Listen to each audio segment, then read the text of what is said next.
Les petits détails des plus grandes séries, bienvenue dans Aviez-vous remarqué. Un groupe d'amis tous plus barrés les uns que les autres qui se déchirent, s'aiment et se retrouvent toujours dans le même bar pour discuter.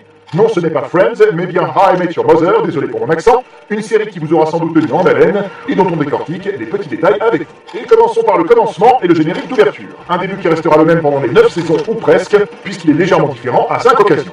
Ainsi, dans l'épisode 21 de la saison 6, on voit les personnages jouer et chanter eux-mêmes le générique.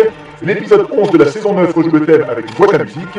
Puis dans la saison 7, ce sont les photos de Lily et Marshall qui sont retirées et Barney mis au centre du générique. Dans cette même saison, on a le droit à une version russe, quand dans un épisode de la saison 9, intitulé How Your Mother Met Me, on peut y voir des photos de Tracy et de la bande belle. D'ailleurs, en parlant du générique, sa musique vient du groupe The Solids, qui se trouve justement être celui des deux créateurs du show, Greg Thomas et Carl Cordell. How I Met Your Mother est aussi la championne pour les détails subtils faits pour les plus acharnés des fans.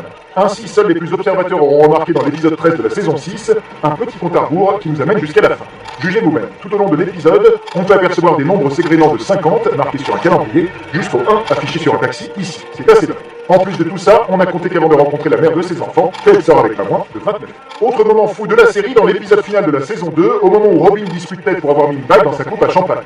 Il s'agit en fait de la bague de l'homme derrière eux, qui va faire une demande en mariage bien réelle. L'homme est un ami des scénaristes, qui l'ont aidé à mettre en scène cette proposition exceptionnelle pendant le tournage, et dont des millions de téléspectateurs ont été témoins, c'est beau. Toujours en arrière-plan, lors de l'épisode 12 de la saison 9, on peut apercevoir ici un couple passé par toutes les étapes de la vie, de la première discussion à la demande en mariage, à la grossesse de la femme, la fin de l'université de leur fils, et même la mort du mari. Dans le registre du petit caméo, on aura reconnu dans la saison 7 le présentateur Conan O'Brien apparaître dans le bar ici, quand les créateurs du show, Craig Thomas et Carter Bays, jouent les deux faux ambulanciers dans un épisode de la saison 1.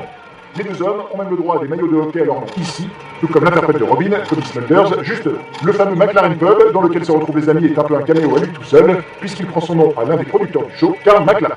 Entre autres détails, on s'est aperçu qu'entre la saison 2 et la saison 3, l'appartement de Barney perd une porte et une pièce, qui est remplacée par une cloison, ici à gauche du Stormtrooper, que l'horloge accrochée sur le mur chez Ted et Marshall affiche toujours la même heure, 4h20, ou encore que l'on peut voir les compagnons de certains des acteurs principaux dans la série. Et oui, le mari de Alison Hannigan joue le présentateur Sandy Rivers, l'époux de Cobie Smulders incarne Blowman, quand le mari de Neil Patrick Harris interprète Scooter. Enfin, deux petits clins d'œil pour les sériophiles, commençons avec Buffy contre les vampires, lorsque Marshall et Lily discutent un nom pour leur enfant, et que ces dernières proposent Tara, qui est justement le nom de la copine de son personnage Willow dans la série des années 90. Et terminons avec quelques scènes de rue de la série, où l'on peut voir le fameux Royal Diner, lieu emblématique de la série Bosch. Mais ça, bien sûr, vous l'avez remarqué. Non ?